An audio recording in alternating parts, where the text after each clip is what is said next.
میرے نبی کریم صلی اللہ علیہ وسلم نے فرمایا میں اپنی امت کو حکم دیتا ہوں کہ اپنی بیوی سے بغض نہ پالنا، بغض نہ پیدا کرنا. کوئی غلطی کرے تو بغض نہ پیدا کرنا، بغض نہ رکھ لینا سینے میں کہ تو ہے ہی ایسی، تو ہے ہی، بغض نہ پالنا.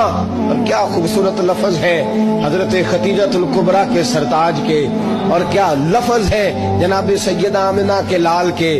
میرے نبی پاک فرمانے لگے اگر تمہیں اپنی بیوی کی کوئی عادت ناپسند ہے تو غور کر لو، ڈھونڈ لو، اس میں ایسی بھی عادت تمہیں ضرور مل جائے گی جو تمہیں بڑی پسند ہو.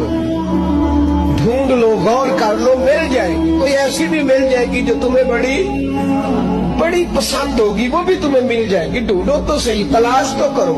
بغض کی عینک نہ لگانا، بغض کی عینک لگا کے دیکھو گے تو کچھ نہیں ملے گا. نبی رحمت سید عالم صلی اللہ علیہ وسلم، پہلی بات یہ ہے کہ اللہ کے حبیب نے تعین فرمایا.